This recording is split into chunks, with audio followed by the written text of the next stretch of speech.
Hello everyone. Very good afternoon to all the delegates and research enthusiasts. Myself Vivek, research scholar here at Indian Institute of Technology Guwahati, presently at Assam State of India. I hope for well-being and safety of you all at this present time of COVID-19. So today I will be presenting our work on rutile phasic deposition of TiO2 over AZ31 magnesium alloy through RF sputtering for biomedical application. I am presently working under the supervision of Dr. Lalit Monpande, Associate Professor here at Center for the Environment, IIT. Here the outline of my presentation would be starting with motivation, then objectives, introduction, materials and method, characterization, result and discussion, conclusion, and at the last, references. Our motivation here is to develop an implant material which is non-toxic during the application, perform very well in vitro and in vivo results, can be easily obtained from the environment, have minimal impact to the environment after its post-use,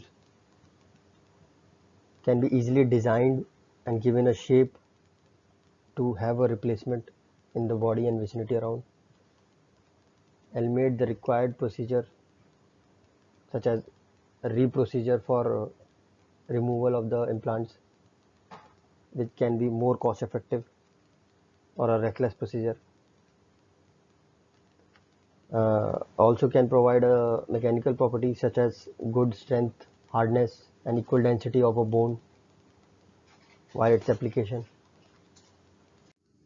These developed features biomaterials have its application in stents, which help in eliminating the clogging blood clotting, clamps, which provide major support to injuries which are serious, and elimination of a bone subside, and pins, and such as plates, rods, and also for as a fixture to support the reformation of bones. So I will be start introducing my work by the substrate which we have taken in consideration as magnesium alloy. Previously there was steel, iron, cobalt and titanium which were used as an implant material, but as the time changes their disadvantages were greater than their advantages, such as stainless steel, iron and cobalt have their corrosion problem which were very toxic towards the body, and titanium required a re-operational procedure for its elimination from the body. These are the some defects which were present in the previous implant materials, but we have chosen magnesium alloy as our substrate material because magnesium alloy have greater advantage than other, such as it can have a moderate elastic modulus with as a bone, have a same density as a bone of 1.73.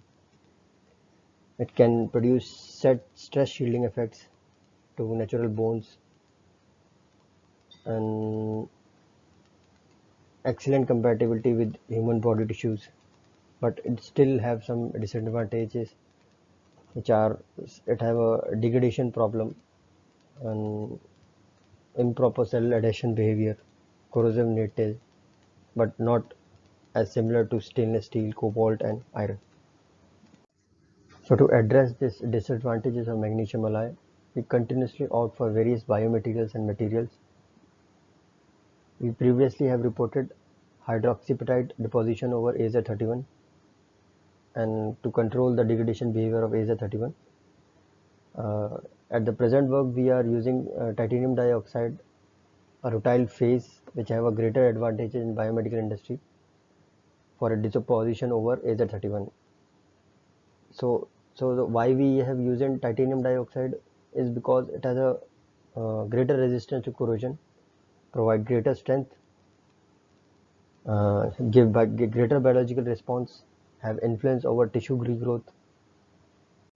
So here the schematic representation of TiO2 deposition over AZ31 is shown.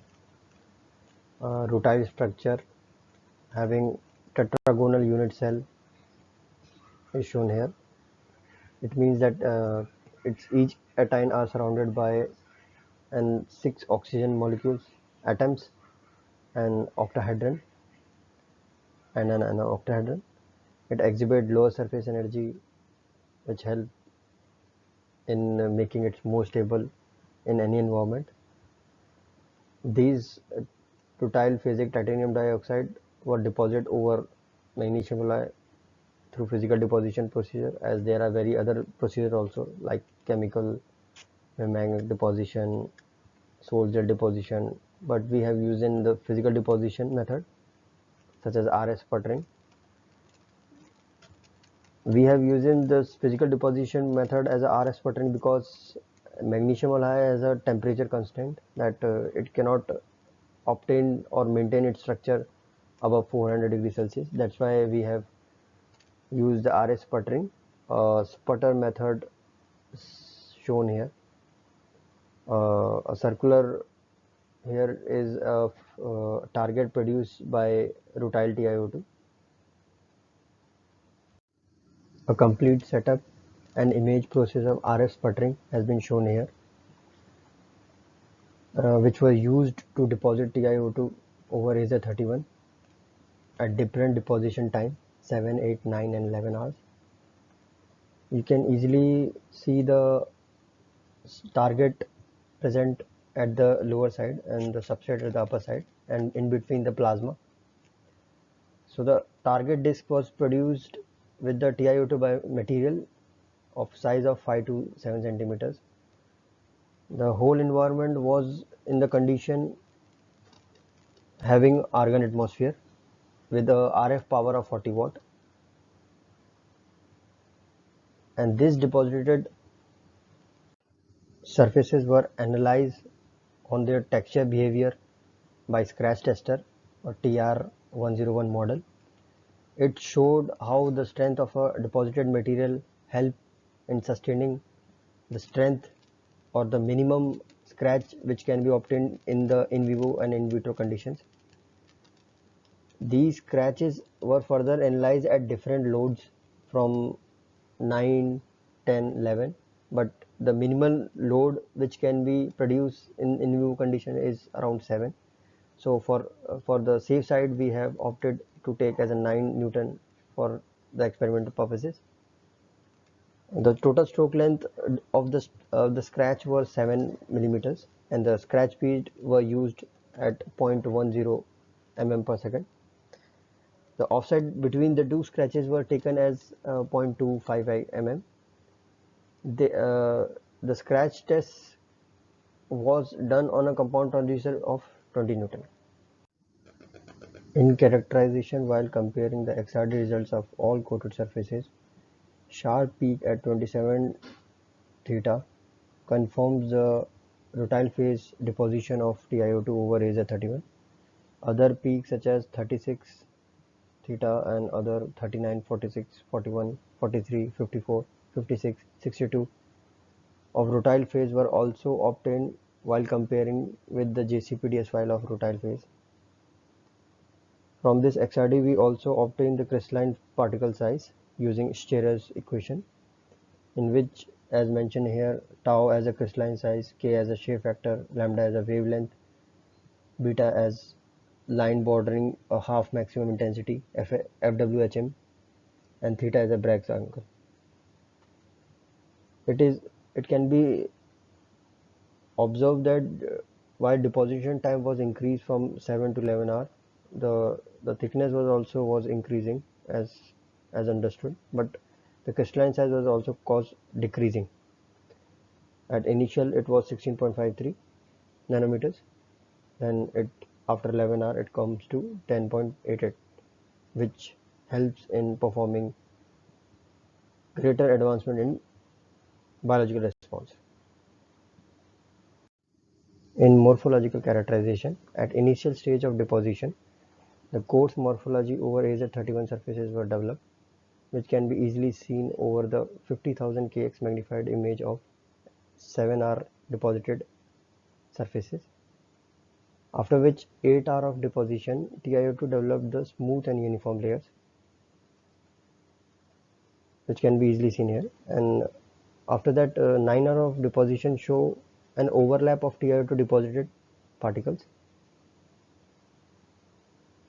Again, then after observing over the 11-hour deposited surfaces, a smooth and thick layer of Azer-31 were observed, of which mechanical and degradation properties are discussed in the further slides.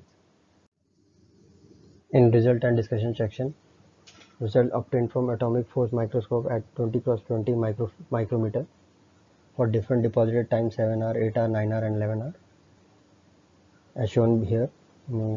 We concluded from this result that with increasing deposition time, the roughness value also increases. As shown here, the plot between the deposition time and roughness value. The 7-hour roughness value as shown here as 88.25 nanometers, which further was increased to 85.62 nanometer for 11-hour deposition, and in between it was continuously increasing. Other physical properties such as coating thickness and hardness value was also obtained. The coating thickness for different deposition time from 7, 8 hour, 11 hour was continuously increasing. Initially it was 669 nanometers. Then with continuously increasing deposition time up to 11 hours, it came into the microscale range. For hardness value, the similar result was also obtained with increase in time, deposition time. The hardness value was also increasing. Initially it was 54, then at the maximum it was obtained at 11 hours for 77 HV value. To understand the surface interfacial behavior or hydrophobicity and hydrophilicity of the surfaces, we also obtained contact angle using different liquids, water and diiodomethane. In case of water, the continuously decrease with the deposition time was obtained, whereas in diiodomethane, fluctuating contact angle was observed. These contact angle obtained from different liquids help in understanding the surface energy of the surfaces using Young's equations, in which interfacial tension between solid vapor, solid liquid and liquid vapor were understood. Further, total surface energy were obtained from dispersion and polar surface energy of solid and liquid, and with interaction parameters as phi shown in the equation 2. Another surface behavior of deposited TiO2 over AZ31 were understood from scratch test. The result obtained from the scratch tester TR101 model demonstrated the resistance of the deposited surface. The load applied here was of 9 Newton over each surface up to 7 mm of stroke length. Shown here the graph of coefficient of friction and stroke length. The coefficient of friction value obtained at various places were higher for 7-hour deposit surfaces and in control pattern for 8-hour deposit surfaces. In case of 9-hour deposit surfaces, shown the higher CF value due to the increase of bulk TiO2 over the surfaces. The scaled image clearly show that with increase in TiO2 over AZ31, minimal visual of bare surfaces were seen, and all the surfaces were able to sustain the minimum 7 Newton load in vivo condition for biometric application. We also conducted the degradation analysis of deposited TiO2 samples in an aqueous solution as simulated body fluid. Time dependent analysis up to 7 weeks were conducted in an 100 ml of bottle. To maintain the pH and SBF concentration, we regularly change the solution content weekly. All the TiO2 deposited surface perform better than the bigger surfaces. A log fitted decrement curve of the surfaces are shown in the plot along with their R-square values. It can be observed that a considerable decrease in Mg2 plus ion release was obtained from the atomic absorption spectrophotometer data. With the end of the presentation, I would like to conclude my work, in which we have successfully deposited rutile TiO2 phasic deposition over AZ31 using physical deposition method, RF sputtering. In degradation study, we were able to control the magnesium ion release of TiO2 deposit AZ31 surfaces, comparing with the bare surface up to 40%. In scratch test, we were able to control the coefficient of friction value with increase in deposition time. We also able to understand the relation between surface energy and the in vitro performance of the material through this work. These are the references which I have been used in my presentation. I sincerely thanks to all the conference committee member to providing me such a nice platform to demonstrate my work. and all the audience present here and listening to me.